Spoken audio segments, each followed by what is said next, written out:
آمد رمضان و عید با ماست، قفل آمد و آن کلید با ماست. بربست دهان و دیده بگشاد، وان نور که دیده دید با ماست.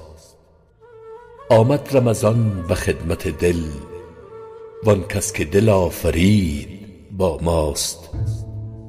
در روزه اگر پدید شد رنج، گنج دل ناپدید با ماست. کرده ایم ز روزه جان و دل پاک، هر چند تن پلید با ماست.